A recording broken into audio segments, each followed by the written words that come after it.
Chapter 961. Tidak perlu penjelasan Jiang Chen. Jisan sendiri tahu apa arti darah naga yang sebenarnya. Sebuah keluarga dengan garis keturunan naga memahami makna di balik itu jauh lebih baik daripada kebanyakan, terlepas dari seberapa tipis garis keturunan itu. Hal ini terutama berlaku untuk Jisan, karena dia telah membaca banyak buku kuno tentang masalah ini. Dia tidak asing dengan legenda dan mitos seputar garis keturunan naga sejati pada khususnya. Pada zaman kuno, ras naga adalah salah satu dari sedikit ras yang berkuasa di atas segalanya. Garis keturunan yang mengalir melalui keturunan mereka diencerkan setelah beberapa generasi warisan. Itu adalah salah satu kebenaran yang paling menyedihkan dan tak berdaya bagi pihak-pihak terkait. Baik naga asli maupun manusia dengan garis keturunan naga tidak memiliki solusi apapun untuk masalah kuno pengenceran darah, itu hanyalah bagian dari tatanan alam.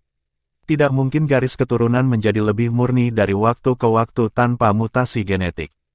Munculnya darah naga sejati adalah semacam pengembalian leluhur. Tidak peduli rasnya, darah naga sejati adalah cara terbaik bagi keturunan drakonik untuk mencapai pengembalian garis keturunan. Pembalikan garis darah adalah proses di mana keturunan dengan garis keturunan yang diencerkan dapat mengembalikan level mereka ke level yang sama dengan leluhur mereka, atau bahkan melampauinya dalam beberapa kasus. Hampir tidak mungkin pembalikan seperti itu terjadi tanpa setidaknya menemukan naga sejati berdarah murni. Apakah benda di tangan Jisan benar-benar darah naga sejati dari legenda? Sesuatu yang tidak muncul selama 1000 tahun terakhir. Dia tidak sengaja tampak tidak percaya, melainkan, hanya saja dia tidak pernah memimpikannya kemungkinan seperti itu terjadi padanya. Bahkan setelah Jiang Chen memamerkan auman naga dan seni melahapnya, Jisan mengira bahwa guru saudaranya lah yang telah mengubah garis keturunannya. Dengan demikian, reaksi tuan muda terhadap sebotol darah naga sejati dapat dimengerti. Pada titik ini, Jiang Chen telah memberikan beberapa bagian dari darah naga sejati. Ye Chonglou telah menerima satu, teman baiknya Tang Hong dari Sekte Pohon Berharga telah diberikan yang lain, dan Liu Wencai dari garis keturunan misterius memberi kekuatan yang ketiga. Tuan muda Jisan adalah penerima yang keempat. Selain Ye Chonglou, dua lainnya tidak memiliki pengetahuan substansial tentang kelangkaan darah. Mereka tahu bahwa itu berharga, tetapi seberapa jarang itu sebenarnya. Itu bukan bagian dari pertimbangan mereka. Mereka hanya tahu bahwa apapun yang diberikan Jiang Chen kepada mereka akan menjadi harta karun. Tuan muda Jisan, di sisi lain, tahu lebih banyak daripada yang Ye Chonglou ketahui tentang betapa berharganya saat di hadapannya. Dia membuka sumbatnya untuk menghirup, tetapi disambut oleh aura liar yang mengalir dari botol ke wajahnya. Aura itu terasa seperti bisa menelannya seketika. Itu memanggil setiap pori-pori di tubuhnya, membawa pemuda itu ke titik yang bergidik. Pada saat berikutnya, seluruh tubuhnya mulai beresonansi. Garis darahnya mulai terbangun, turun ke setiap ujung kapilernya. Seluruh tubuh Jisan gemetar. Biasanya seorang pelawak riang, dia tidak bisa menahan sensasi yang kuat di matanya. Dia hampir menjatuhkan botol yang dia pegang. Jisan tidak berpengalaman, juga tidak mudah gelisah. Darah naga sejati berkali-kali lebih penting baginya daripada yang lain. Ini mungkin benar bahkan dibandingkan dengan Liu Wencai. Jiang Chen tersenyum, tetapi tidak mengatakan apa-apa lagi. Dia bingung dengan reaksi Jisan. Sebagai pemilik garis keturunan drakonik, klan naga melingkar tahu persis apa arti darah naga sejati bagi mereka. Jisan memulihkan akalnya setelah beberapa lama. Maafkan kebodohanku, saudaraku. Jisan berhenti. Tidak ada kata-kata yang dapat mengungkapkan penghargaan saya. Antara saudara, suaranya sedikit serak. Dia ingin mengungkapkan lebih banyak lagi, tetapi tidak bisa terlepas dari kefasihannya. Jiang Chen menepuk pundaknya. Kita saudara, bukan. Biarkan sisa kata-kata Anda tetap tak terucapkan. Saya hanya berharap bahwa setelah pengembalian garis keturunan Anda selesai, Anda dapat menginjak-injak semua yang disebut jenius ini. Petik 2. Mereka semua, termasuk kamu. Jisan tertawa. Dia akhirnya memiliki kesempatan untuk membuat lelucon, menyesuaikan emosinya dalam prosesnya. Saya akan menerima kerugiannya, jika Anda bisa melakukannya. Jiang Chen menyeringai penuh arti, menghentikan kalimatnya. Jisan menghela nafas. Kau cukup berhasil, oke. Bahkan jika saya mengalahkan setiap jenius di bawah langit, Anda masih akan menjadi gunung yang tidak dapat diatasi di depan saya. Petik 2. Untuk sepenuhnya mengasimilasi darah ke dalam darahmu sendiri akan memakan waktu lama. Aku tidak akan mengandalkannya untuk pertarungan ranking. Setelah beberapa pertimbangan, Jisan mengangguk setuju. Tidak ada gunanya bagi mereka setelah mendapatkan darah naga sejati. Mengapa mengejar sesuatu yang tidak berguna? Dia menoleh ke Jiang Chen, matanya berkobar dengan harapan. Dengan itu, aku akan menyerahkan sisa pertarungan ranking padamu, saudara. Hadiah darah naga sejati Jiang Chen hanya meningkatkan harapan Jisan untuknya. Jiang Chen benar-benar tampak seperti dewa di antara manusia sekarang. Setiap kali dia mengira dia telah melihat batas saudaranya, kejutan baru akan muncul. Tidak pernah ada pengecualian untuk pengamatan itu. Pil Pinecerane yang telah dibicarakan Jiang Chen sebelumnya, dan sekarang adalah darah naga yang sebenarnya. Jika salah satu dari ini muncul di mata publik, akan ada banyak pertumpahan darah. Tetapi bagi saudaranya, itu adalah hadiah sederhana. Itu bukan karena kemurahan hati dan kemurahan hati saja, melainkan semacam kepercayaan padanya. Di Jisan, orangnya. Jika Jiang Chen tidak percaya padanya, mengapa memberi Jisan semua ini? Harta berharga seperti ini memiliki kecenderungan untuk membakar pembawanya. Itu mengancam kehidupan orang-orang yang lewat tangannya. Tapi Jiang Chen tampaknya tidak keberatan dengan masalah ini. Daripada darah naga sejati, yang lebih dihargai Jisan adalah kepercayaan saudaranya. Apa artinya menjadi saudara? Ini adalah jawabannya. Dia mengatakan pada dirinya sendiri berkali-kali di dalam hatinya bahwa ini adalah jenis rahasia yang tidak bisa dia ungkapkan kepada orang lain. Bahkan Tuan Klan pun tidak tahu. Jisan tidak mungkin membalas semua bantuan Jiang Chen. Satu-satunya hal yang bisa dia lakukan adalah menjaga rahasia yang dia tahu. Kamu harus menggunakan darah naga sejati yang telah kuberikan padamu dengan baik, Kakak Ji. Siapa tahu, mungkin Anda akan menjadi orang yang memerintah Velurium Capital dalam 3000 tahun ke depan. Apa? Aku? Jisan bingung. Tapi ku dengar Yang Mulia Pifau ingin menjadikanmu Tuan Muda. Anda tidak perlu mengatakan apa-apa lagi. Kita bersaudara, dan tidak ada alasan bagiku untuk tidak mendukungmu sebagai penguasa kota. Aku akan mendengarkanmu seumur hidupku. Hanya janji yang bisa dia lakukan di hadapan kemurahan hati saudaranya. Jiang Chen tersenyum. Bahkan jika aku menjadi Tuan Muda Gunung Merak Suci, tidak mungkin bagiku untuk tinggal di sini selama 3000 tahun. Jika semuanya berjalan dengan baik, saya harap Anda dapat menopang masa depan kota sebagai pengganti saya. Jisan tercengang. Pemimpin Velurium Capital adalah salah satu posisi paling kuat di 8 wilayah atas. Itu adalah keberadaan yang terpenting. Apakah ambisi saudara Jiang Chen melebihi itu? Jiang Chen tidak menjelaskan apa maksudnya. Dia hanya mempertahankan senyumnya. Kamu akan tahu lebih banyak tentang itu, suatu hari nanti. Saya hanya berharap Anda tidak membiarkan darah yang saya berikan kepada Anda. Petik 2. Membakar darah melonjak melalui pembuluh darah Jisan. Jika saya menyia-nyiakan anugerah seperti ini, maka saya benar-benar layak disebut sebagai sampah. Jangan khawatir. Saya akan menunjukkan kepada Anda apa yang bisa saya lakukan. Hari berikutnya, pertarungan peringkat berlanjut sekali lagi. Giliran Jisan yang mengeluarkan tantangan. Yang mengejutkan semua orang, dia menyerahkan kesempatan itu. Meskipun dia telah memberitahu Raja Klan Coiling Dragon tentang pilihan sebelumnya, Tuan Klan masih merasa bahwa itu agak memalukan. Dia telah menanyakan alasannya kepada Jisan, tetapi Tuan Muda tidak memberinya satupun.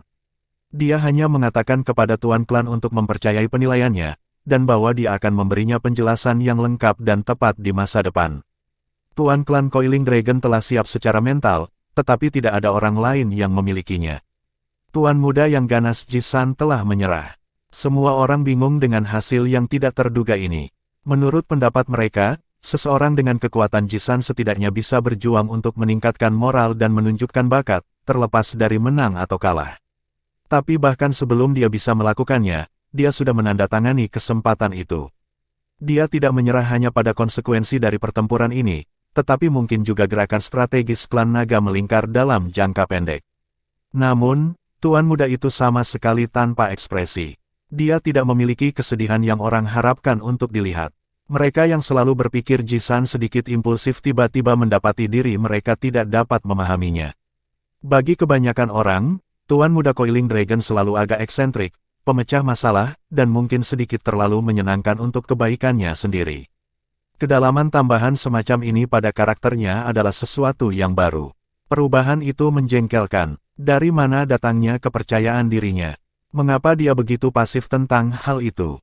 Apakah dia tidak tahu seberapa besar pengaruhnya terhadap rencana klan naga melingkar? Klan lain yang ingin menggantikan Coiling Dragon sedikit menyombongkan diri. Mereka adalah orang-orang yang memiliki harapan tertinggi agar Jisan berakhir dengan peringkat rendah. Peringkat yang lebih tinggi berarti kesenjangan yang lebih besar antara klannya dan yang lainnya. Beberapa orang berpikir bahwa Tuan Muda Jisan mungkin memiliki kaki yang dingin, dan bahwa dia mungkin takut memasuki arena sekali lagi. Tidak peduli bagaimana orang lain melihatnya, ekspresi Jisan tidak mengungkapkan apapun tentang niatnya. Setelah Jisan datanglah Pilking Zen.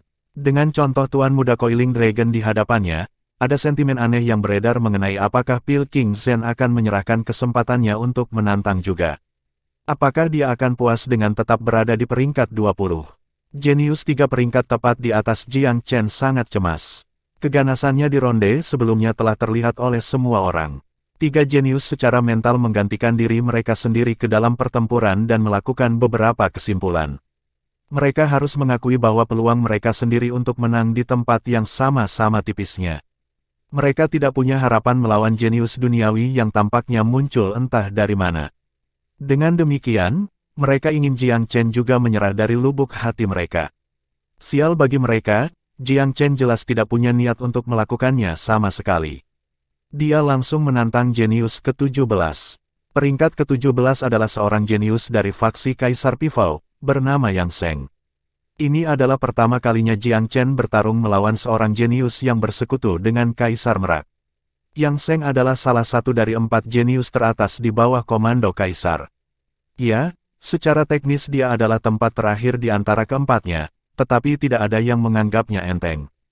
Tantangan langsung Jiang Chen menyalakan api kemarahan di dalam hati Yang Seng. Chapter 962, Seorang Jenius yang Cemburu. Kemarahan bukan karena tantangan Jiang Chen pada khususnya.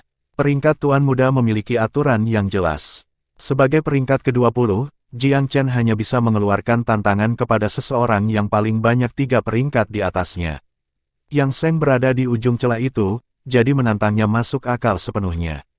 Kemarahan Yang Seng berakar di tempat lain. Pilking Zen baru datang ke ibu kota kurang dari 2 tahun yang lalu. Bagaimana dia bisa diizinkan mencuri begitu banyak guntur? Apa yang dia lakukan untuk mendapatkan begitu banyak pujian? Berita tentang rencana Kaisar Pifao untuk menjadikannya Raja Muda berikutnya baru saja selesaikan.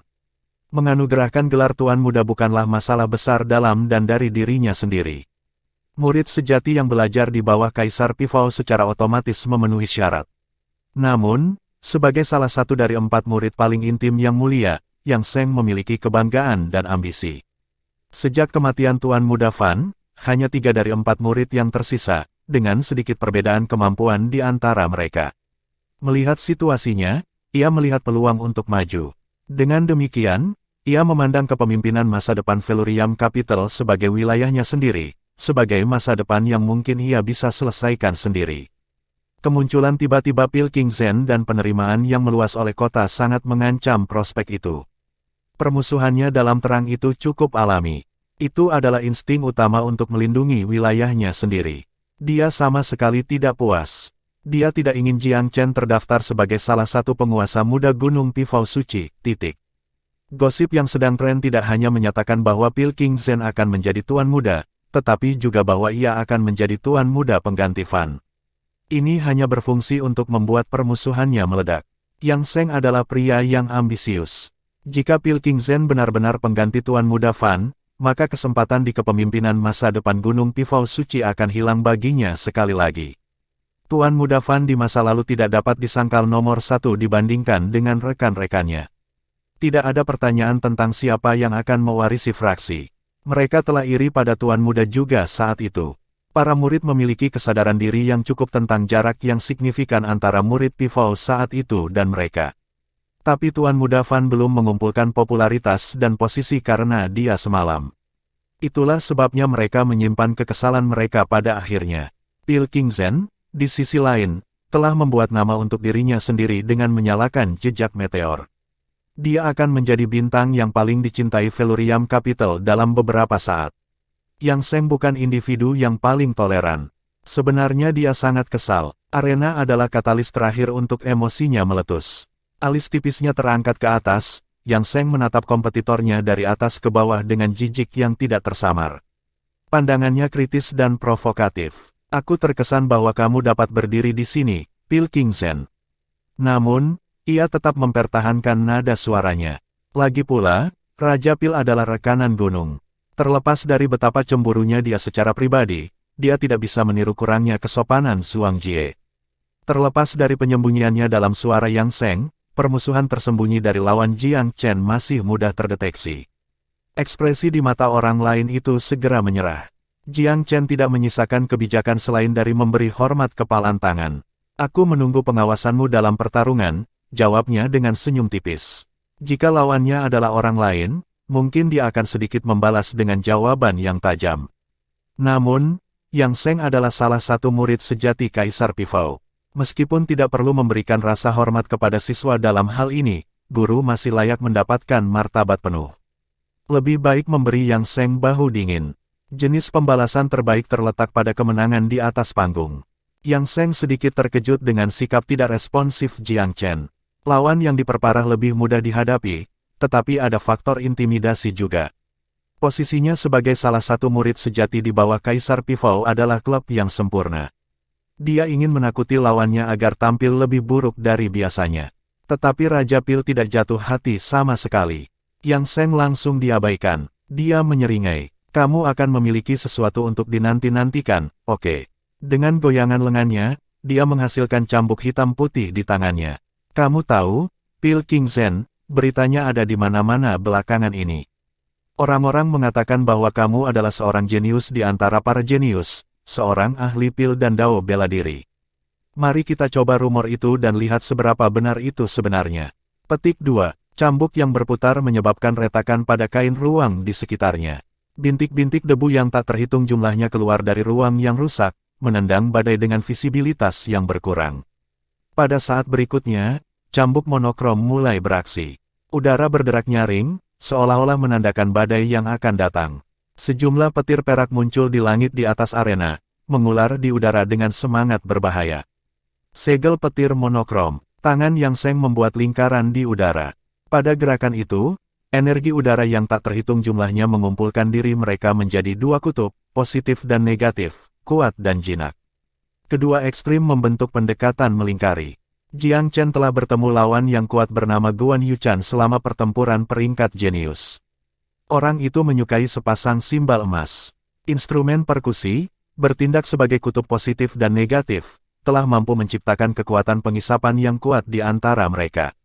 Cambuk yin yang ini tampaknya memiliki kemampuan yang sama, meskipun teknik yang sebenarnya mungkin lebih rumit dan sulit untuk dihadapi.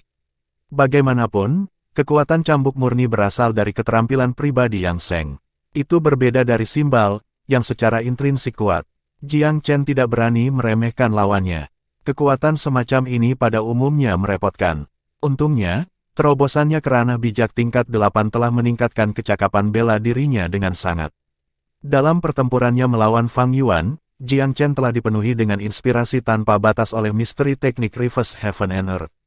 Setelah beberapa pertimbangan pencarian jiwa, ia menyadari bahwa serangan pedang itu mengandung energi yang mirip dengan yang dimiliki seorang kultivator kerajaan. Oleh karena itu, solusinya melawan metode bela diri seperti yang dia hadapi saat ini adalah dengan memisahkannya dengan pedangnya.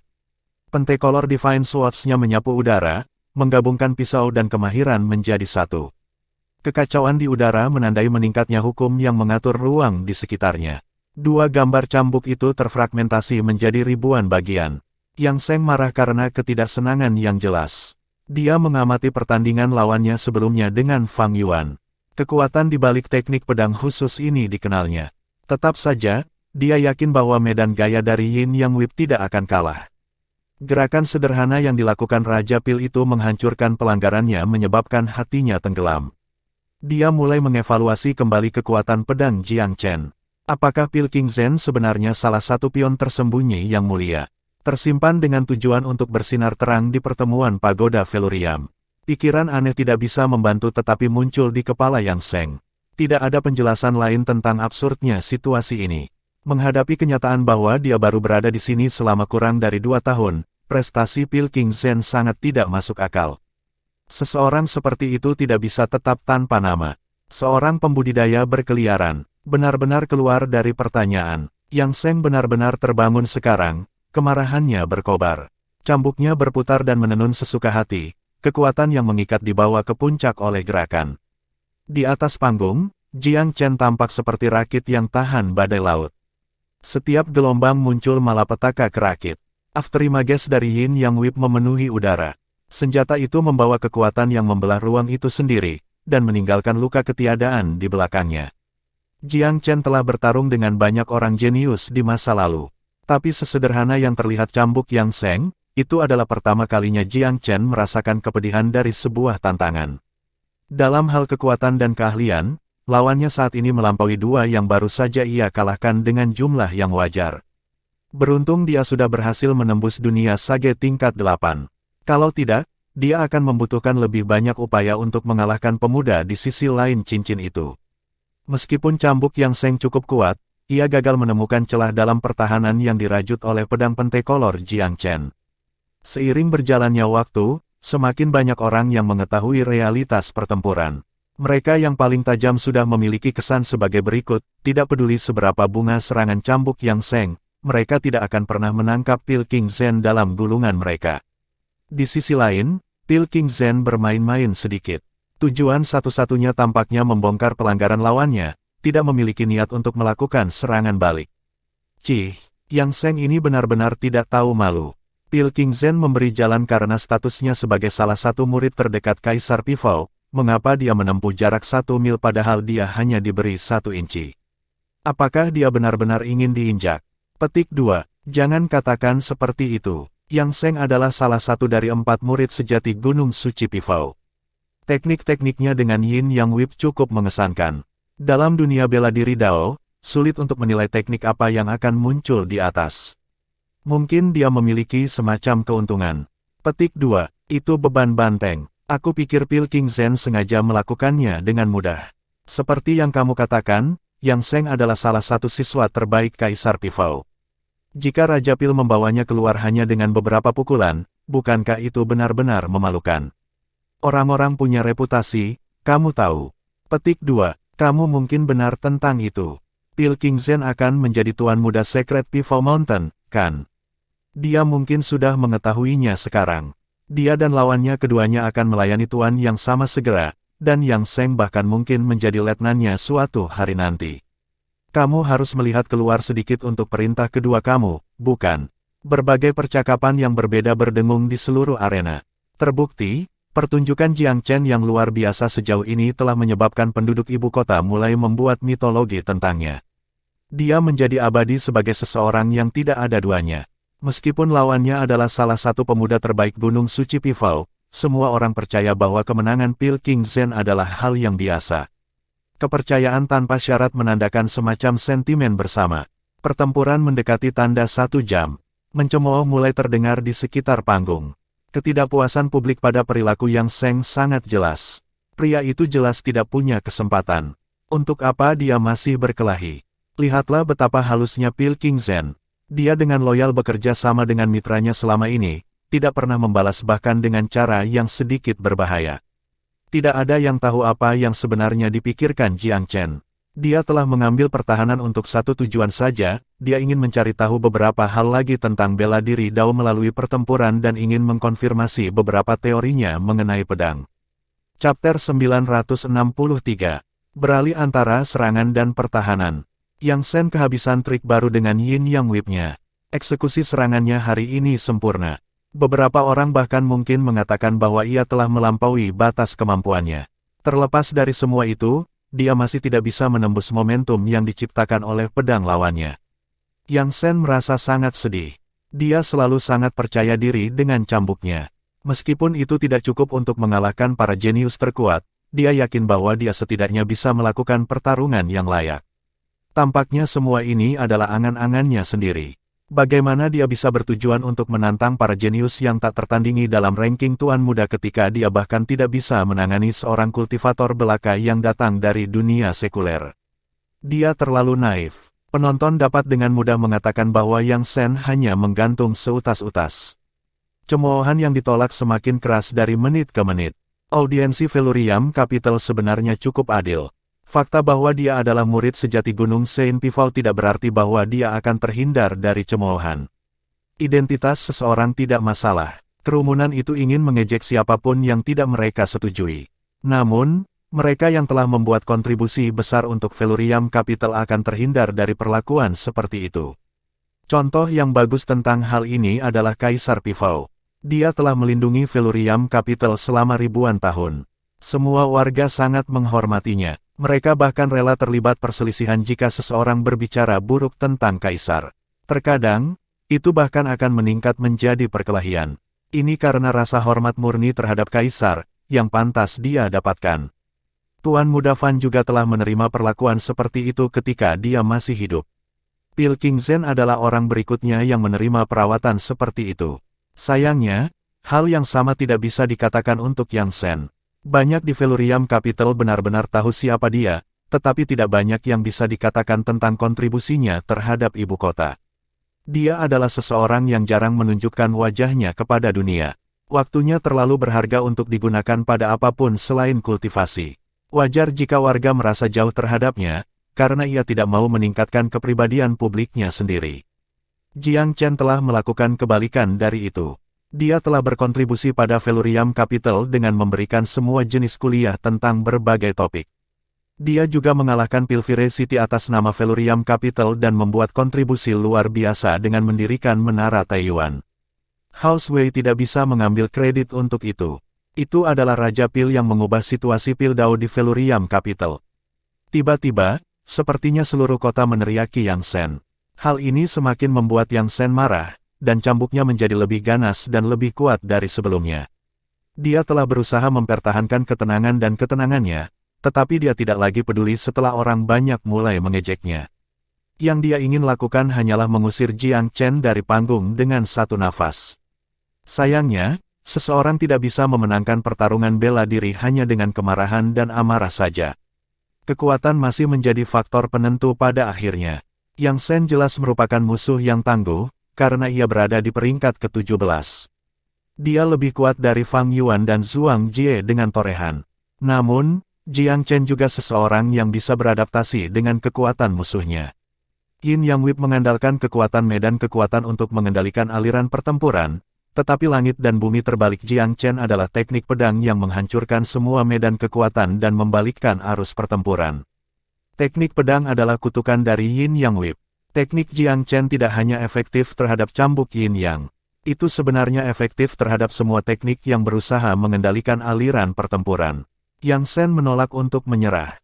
Pil Raja Shen, kamu telah menggunakan teknik yang sama sepanjang waktu.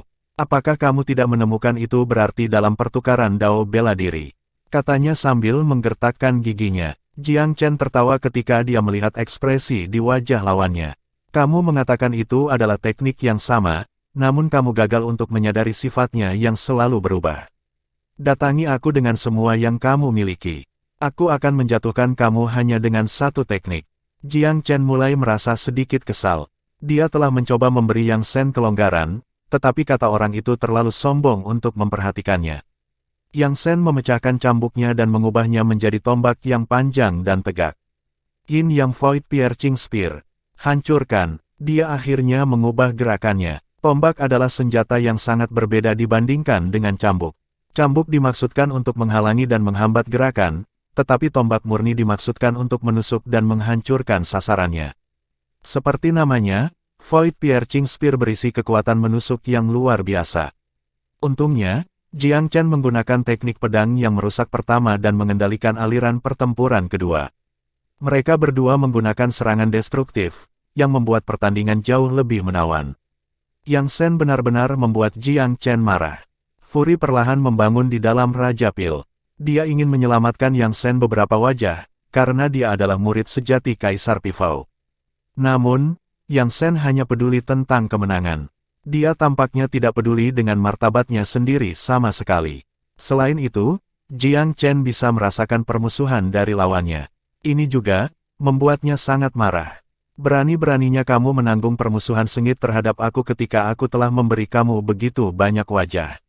Jika aku tidak membawa kamu sedikit pun, bagaimana aku akan membuat orang tunduk kepada aku ketika aku menjadi penerus Secret Peaceful Mountain suatu hari? Dia tidak lagi menahan diri setelah memikirkan hal itu. Bahkan seorang tuan muda akan merasakan tekanan kuat ketika Jiang Chen pergi keluar.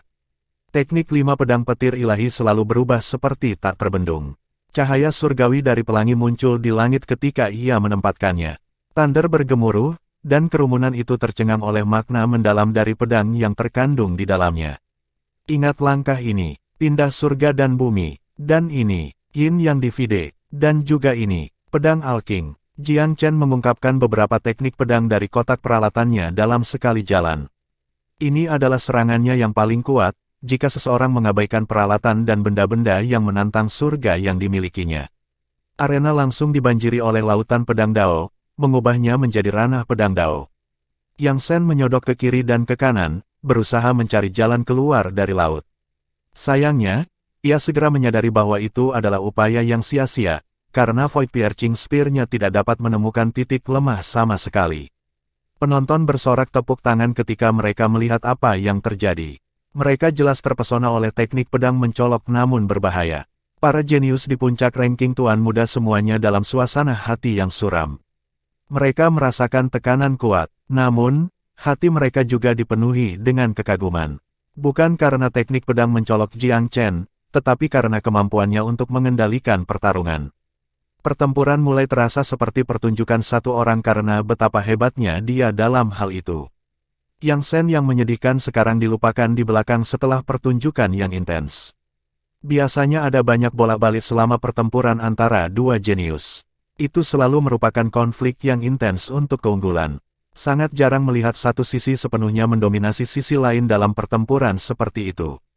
Pertarungan seperti ini bukan lagi pertarungan yang setara. Akan lebih baik digambarkan sebagai siksaan satu sisi. Inilah tepatnya yang dihadapi Yang Shen saat ini. Untungnya, dia cepat menyadari betapa sia-sianya Void Piercing Spear, dan mengubahnya kembali menjadi Yin Yang Whip.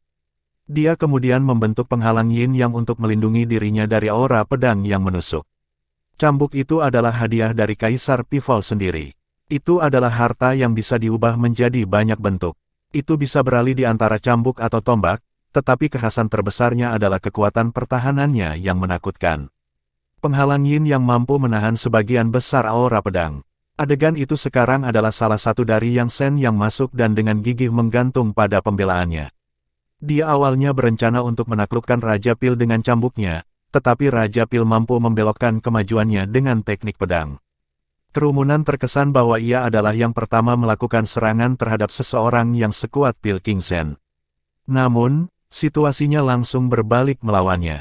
Dia menjadi kura-kura yang telah menyelipkan kepalanya untuk hidup tersayang. Jiang Chen memperhatikan bahwa cambuk telah berubah menjadi penghalang dengan tanda berudu seperti menggeliat di permukaan luar. Dia langsung tahu bahwa ini bukan yang Shen lakukan. Itu adalah cambuk yang tangguh. Namun, dia menolak menyerah. Dia terus meningkatkan aura pedang dan memadatkan kekuatan tebasannya. Satu demi satu, ia terus membombardir pertahanan Yang Shen dengan pukulan pedang. Pedang Severing adalah langkah lain dari teknik Divine Five Thunder Celap. Itu adalah langkah yang khusus menghancurkan semua jenis penghalang. Itu adalah serangan yang sangat kuat, dibentuk oleh kondensasi dan mematerialisasikan aura pedang ke dalam bentuk pedang. Yang Shen terletak di tengah penghalang dan dikelilingi oleh banyak aura pedang dari semua sisi. Dia menjadi sangat gugup ketika rentetan pedang terus menghantam penghalang. Namun, kekuatan defensif dari cambuknya telah memberinya sedikit hiburan batin. Kamu tidak akan bisa bertahan selamanya. Jiang Chen benar-benar marah pada saat ini. Dia mengirimkan rentetan gambar pedang di lawannya. Pedang cahaya demi cahaya pedang ditumpuk satu sama lain dan diiris pada Yin Yang barrier terus-menerus. Sebuah celah muncul dalam kepercayaan Yang Shen ketika dia menyadari kekuatan dahsyat dari rentetan pedang. Kaisar Pivol pernah memperingatkannya untuk tidak terlalu mengandalkan kemampuan defensif cambuk, karena cambuk hanya sekuat penggunanya. Jelas bahwa Yang Shen terlalu mengandalkannya. Retakan yang terlihat muncul di hati Dao ketika dia menyadari bahwa Jiang Chen akan menerobos penghalang. Pikirannya langsung dibanjiri rasa takut. Chapter 964. Dunia kecil untuk musuh. Retak di hatinya Dao secara alami akan berarti retakan di Yin yang barrier juga. Serangan Jiang Chen hampir seperti memiliki pikiran sendiri. Itu terjadi kegilaan dan terkonsentrasi pada titik lemah penghalang. Yang Shen sekarang gemetar ketakutan. Dia bisa merasakan bahwa penghalang itu diambang kehancuran. Aura pedang belum menembus penghalang, tetapi niat membunuh sudah meresap melalui celah-celah. Dia mengerti betapa lemahnya pertahanan bawaannya. Tubuhnya akan diiris menjadi dua jika aura pedang berhasil menembus penghalang. Yang Shen, kamu sudah diambang kematian. Kapan kamu akan mengakui kekalahan jika tidak sekarang?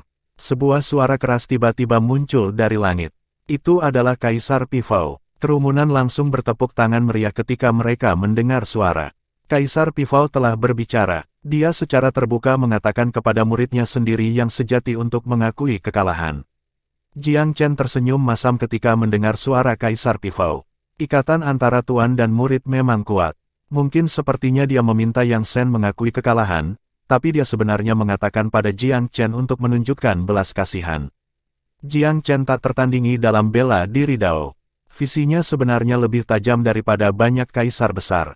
Tidak butuh waktu lama baginya untuk menyadari titik lemah penghalang Yang Shen. Penghalang adalah kerja keras yang jauh lebih besar pada tubuh daripada serangan cambuk.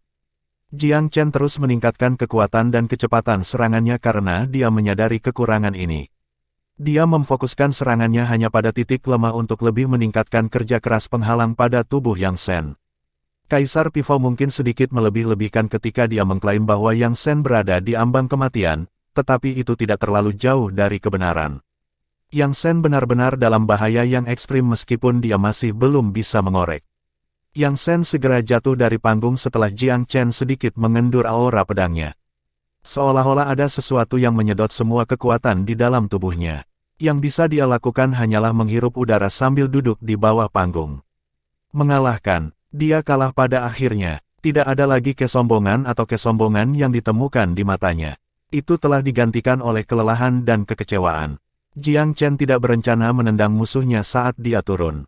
Yang dia lakukan adalah melambaikan tangannya pada kerumunan untuk menikmati kemenangan, bukannya membuat komentar tajam kepada lawannya. Yang Shen menyaksikan adegan itu terbuka dengan ekspresi kosong di wajahnya. Dia merasa sedikit tertekan dan juga sedikit tidak berdaya. Dia bukan orang tanpa ambisi, tetapi ingatannya tentang Tuan Muda Fan telah mulai muncul lagi. Orang itu sama-sama tidak dapat diatasi seperti dia tidak terduga. Yang Shen mulai merasakan sesuatu yang serupa dari Pil King Shen. Raja Pil itu pasti tidak kalah misteriusnya dari Tuan Muda Fan.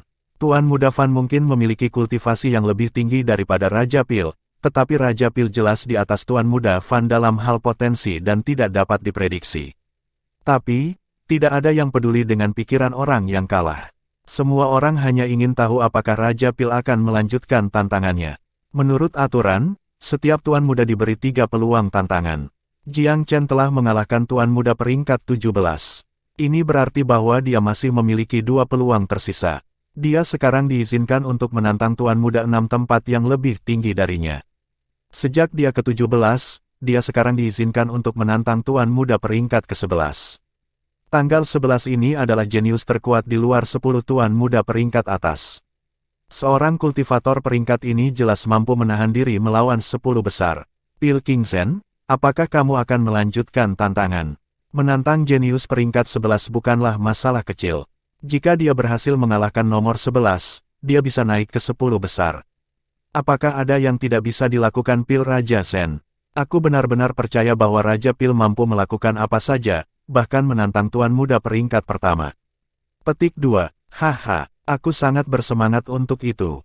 Betapa menggembirakan menonton Raja Pil menantang juara dari Tuan Muda. Jika dia berhasil menang, bukankah dia akan menjadi orang pertama dalam sejarah Velurium Capital yang menjadi juara dari ketiga peringkat? Petik 2. Pemenang. Kamu meminta terlalu banyak. Aku pernah mendengar bahwa ada kesulitan dalam pendakian ekstrim dengan setiap peringkat di bagian atas peringkat. Mengapa kita tidak menunggu dan melihat apakah Raja Pil akan terus naik pangkat? Lihat siapa yang dia pilih untuk ditantang. Petik 2. Aku yakin Raja Pil akan menantang Tuan Muda peringkat ke-11. Dia bukan tipe orang yang mundur dari tantangan yang baik. Petik 2. Setiap langkah Jiang Chen sekarang sedang dalam pengawasan. Orang-orang menjadi sangat menantikannya. Dia adalah satu-satunya kuda hitam yang tersisa di ranking Tuan Muda. Para penantang lainnya hanya memiliki sedikit harapan untuk naik pangkat. Tak satu pun dari pertempuran lain di paruh pertama peringkat mengidentifikasi kuda hitam lainnya. Karena itu, Pilking Zen secara luas dianggap sebagai satu-satunya kuda hitam yang tersisa. Banyak yang berharap bahwa ia akan mengisi peringkat dan menjadi juara. Meskipun Raja Pil telah mendominasi pertandingan sebelumnya, mereka yang memiliki kepala logis di pundak mereka mengerti bahwa itu akan menjadi pertarungan yang berat mulai dari sekarang dan seterusnya. Perbedaan daya antara setiap peringkat hanya akan menjadi lebih besar dan lebih besar. Semua orang menatap Jiang Chen, menunggunya untuk membuat keputusan. Apakah dia akan tetap di peringkat ini, atau apakah dia akan melanjutkan pendakian? Tidak butuh waktu lama sebelum mereka akhirnya mendapatkan jawaban mereka. Dia memilih untuk melanjutkan. Tanggal 17 tidak cukup untuk memuaskan nafsu makannya. Dia akan menantang ke-11. Kata-katanya menyebabkan keributan besar di dalam Velurium Capital. Dia memilih untuk memanfaatkan sepenuhnya kualifikasi melompat-lompatnya. 7 kaisar besar agak terkejut dengan keputusan Jiang Chen. Beberapa faksi bahkan secara pribadi mendiskusikan bagaimana Jiang Chen akhirnya memakai sepatu terlalu besar untuk kakinya sendiri. Kemenangan berurutan tidak banyak berarti pada titik turnamen ini. Mereka semua tahu bahwa duel di antara 10 besar adalah yang di antara yang terkuat dalam pertempuran marsial pagoda. Dan untuk lebih tepatnya, hanya 7 jenius yang dalam pelarian untuk menjadi juara. Para jenius lainnya sebagian besar hanya lauk di ranking Tuan Muda. Setiap kaisar agung hanya akan memiliki satu murid sejati yang akan mewarisi warisan mereka dan berdiri di atas yang lain. Karena mereka memiliki banyak murid, masing-masing dilatih seperti anak elang. Di dalam sarang elang, hanya anak-anak yang paling kuat dan tangguh yang selamat. Setiap kaisar agung memiliki banyak murid sejati, tetapi hanya satu yang benar-benar akan mewarisi warisan mereka. Ketujuh murid ini adalah tokoh utama sejati dalam pertarungan peringkat. Meskipun Raja Pil telah memenangkan setiap pertempuran hingga titik ini, banyak yang yakin bahwa ia tidak akan menang melawan mereka, kecuali untuk beberapa optimis. Jenius peringkat 11 tertawa dengan marah ketika Jiang Chen menantangnya. Dia adalah murid kelas 2 di bawah Kaisar Fasea. Namanya Zhuang Min, kakak dari Zhuang Jie dan murid sejati Kaisar Fasea. Mereka adalah saudara laki-laki dari ibu yang sama. Zhuang Min sangat marah pada Jiang Chen karena melenyapkan adiknya. Dia mengerti bahwa kehilangan saudara laki-lakinya adalah semua karena ketidakmampuannya sendiri, tetapi itu semua adalah kesalahan Raja Pil yang saudaranya tidak lagi memegang peringkat dalam ranking Tuan Muda. Tidak mungkin dia tidak akan menyalahkan Raja Pil untuk ini. Dia menggelengkan kepalanya dalam ketidaksetujuan ketika Raja Pil memutuskan untuk melewati 6 peringkat untuk menantangnya. Apakah Pilking Zen benar-benar tangguh? Beraninya dia menantang otoritas aku setelah menghilangkan Zhuang Jie. Zhuang Min yakin bahwa ia memenuhi syarat untuk berhasil masuk 10 besar. Dia hanya berada di peringkat 11 karena alasan tertentu. Dia tidak percaya bahwa dia lebih buruk daripada para jenius lainnya dalam 10 besar. Ditantang memicu api amarahnya lebih jauh. Saudara, kamu harus memberinya pelajaran. Aku mungkin kalah melawan dia, tetapi ada sesuatu yang agak aneh tentang dia. Aku sangat percaya bahwa dia berhasil melahap pilar air aku dengan menggunakan semacam cheat. Kalau tidak, bagaimana aku bisa dikalahkan oleh Bangs 4T Sage Ranah Belaka? Zhuang Jie bersikap sangat kasar. Dia berada dalam suasana hati yang buruk sejak dia tersingkir. Kehilangan banyak wajah di depan Kaisar Fasea juga tidak membantu. Untungnya, dia memiliki kakak laki-laki yang bahkan lebih hebat darinya. Semuanya masih bisa diselamatkan karena kakaknya ada di sekitar. Ini adalah kesempatannya untuk membalas dendam. Bahkan jika dia curang, itu adalah pencapaiannya karena tidak ditangkap oleh 7 kaisar. Zhuang Jie, belajar merendahkan diri setelah kehilangan. Kamu harus mencoba belajar darinya. Ini adalah satu-satunya cara kamu bisa berharap untuk mengalahkannya dan menginjak-injaknya di masa depan. Zhuang Min memberikan ceramah tegas kepada saudaranya yang sedikit kurang sopan.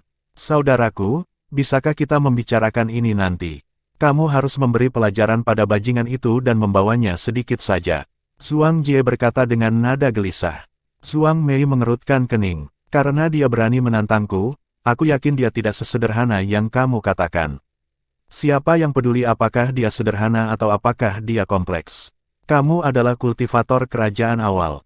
Domain kamu sendiri akan membuat pertandingan ini mudah. Zhuang Jie memukul bibirnya dengan bersemangat. Dia membenci Pil King Zhen karena melenyapkannya dan sangat gembira ketika dia melihat kesempatan untuk membalas dendam muncul. Chapter 965.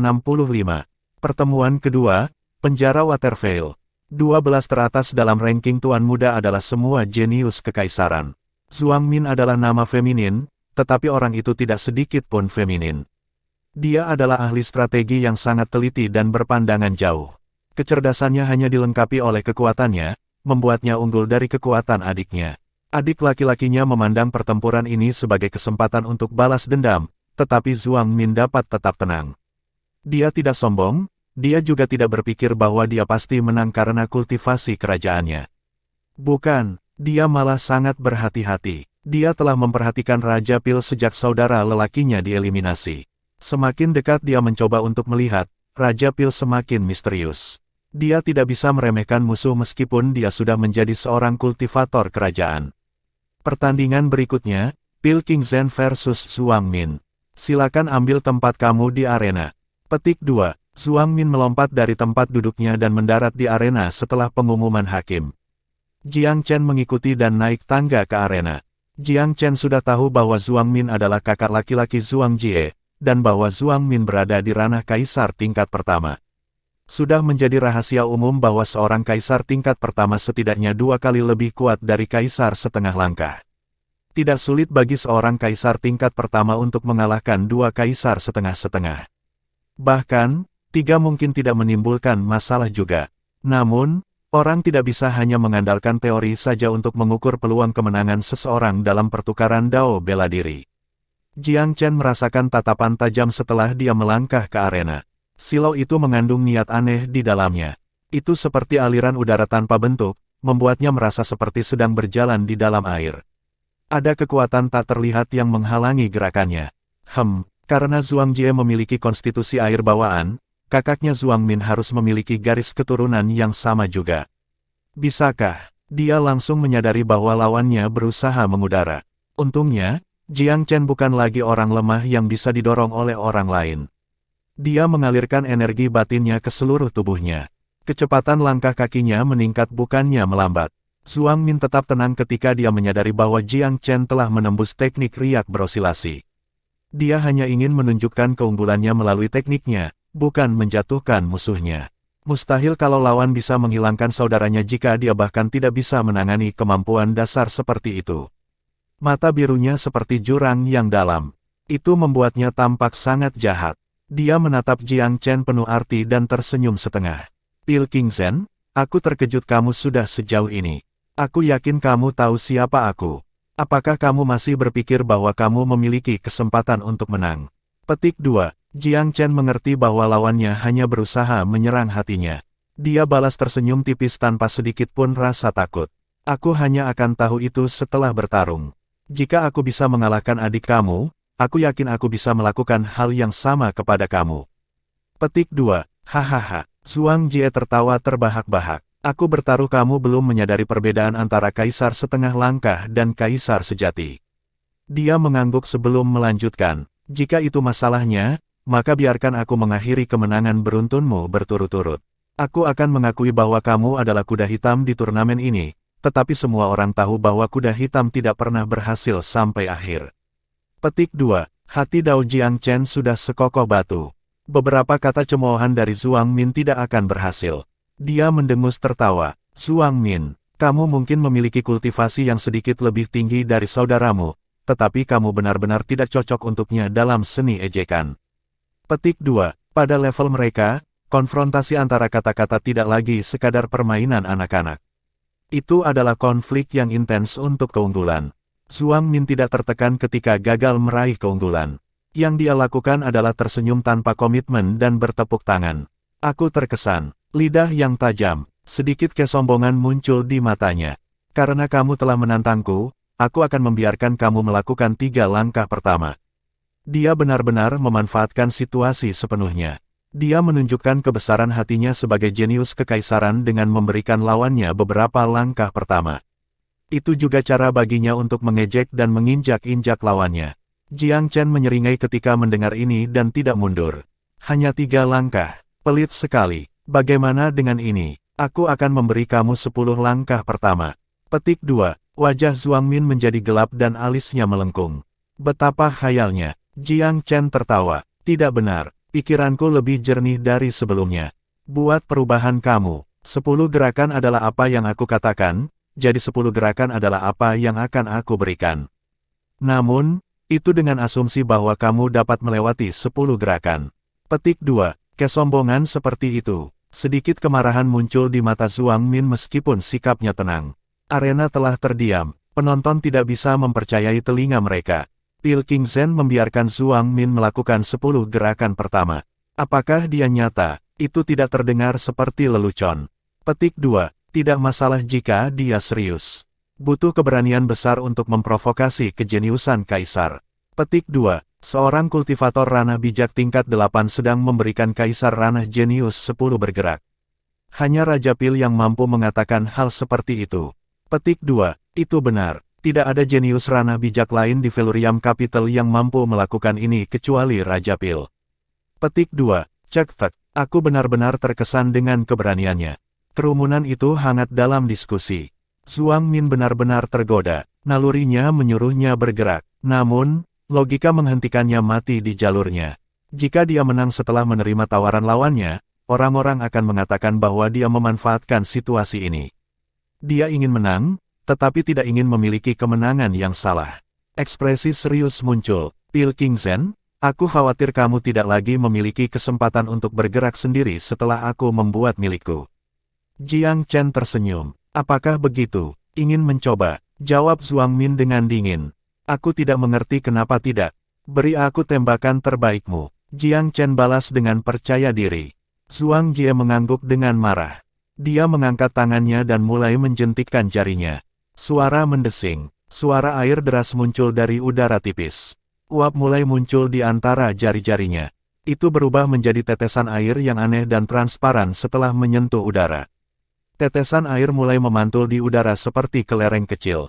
Kelereng transparan terbang dengan cepat di udara, menyegel daerah itu. Jiang Chen sedikit bingung dengan pemandangan di depan matanya. Namun, instingnya memberitahunya bahwa ini bukan tetesan air biasa. Dia mengacungkan pedangnya dan memanggil banyak aliran udara untuk mengganggu gerakan ini. Cahaya pedang muncul kemanapun pedang itu pergi dan menembak ke arah tetesan air. Tetesan air ini sangat aneh. Mereka membelokkan setiap cahaya yang mereka hubungi, berubah bentuk sedikit dan kemudian memantul. Mereka seperti kelereng yang tidak bisa dihancurkan yang memiliki lintasan yang sangat aneh. Pedang itu tampaknya tidak mempengaruhi mereka dengan cara apapun. Rentetan niat pedang mampu menjatuhkan mereka dari lintasan mereka, tetapi itu tidak dapat menghancurkan mereka secara menyeluruh. Setiap kali Jiang Chen sedikit mengendurkan niat pedangnya, tetesan air menyimpang dari lintasan mereka dan menembak langsung ke arahnya. Jari-jari Zhuang Min bergerak tanpa henti saat ini terjadi, menciptakan tetesan air yang lebih kecil. Arena itu segera dipenuhi dengan ribuan tetesan air terbang yang sangat sulit dilihat dengan mata telanjang. Tidak ada urutan atau ritme untuk lintasan mereka. Jiang Chen berada di tempat yang sulit. Yang bisa dia lakukan adalah mencoba menangkis tetesan dengan aura pedangnya. Lintasan mereka terlalu kacau. Membalikkan langit dan bumi, tidak dapat mengganggu lintasan mereka secara efektif. Rasanya seperti mendorong air naik dengan garu. Kakinya tiba-tiba tenggelam ke tanah. Setetes air seukuran kepalan tangan telah mendarat di kakinya. Lengketnya begitu dahsyat hingga kakinya terjatuh ke tanah. Hatinya tenggelam. Dia mencoba bergerak sedikit, tetapi bahkan lebih banyak air mengerumuninya dan menempel di kaki kanannya. Tetesan air terus berkerumun ke lengan, pundaknya, dan tidak berhenti sampai seluruh tubuhnya diselimuti. Tetesan air sepertinya tak terpisahkan. Mereka terus berkumpul sampai mereka menjadi tabir air. Jiang Chen telah melihat seseorang menggunakan teknik jubah air yang serupa ketika ia mengunjungi mata air roh kayu. Wei Wudao, seorang tetua dari Sekte Walkabout dari Myriad Domain, telah menggunakan talisman Skywater untuk membentuk penjara berair. Namun, jimat Skywater Wei Wudao jauh lebih lemah daripada yang dihadapi Jiang Chen saat ini. Saat itu, dia menggunakan Bewitching Lotus of Fire and Ice untuk membuat terowongan ke tanah dan melarikan diri dari penjara. Penjara Watervale Zhuang Min sangat luar biasa. Air terus membanjiri Jiang Chen. Seluruh tubuhnya segera diselimuti oleh kekuatan misteriusnya. melarikan diri dengan menerobos ke dalam tanah keluar dari persamaan karena tidak ada celah di dalam air. Kekuatan sumber air dioperasikan pada hukum yang sangat misterius. Seolah-olah itu bisa menembus ke dalam tubuh dan membentuk kekuatan misterius dari rantai. Tubuh Jiang Chen tiba-tiba terasa 1000 kali lebih berat.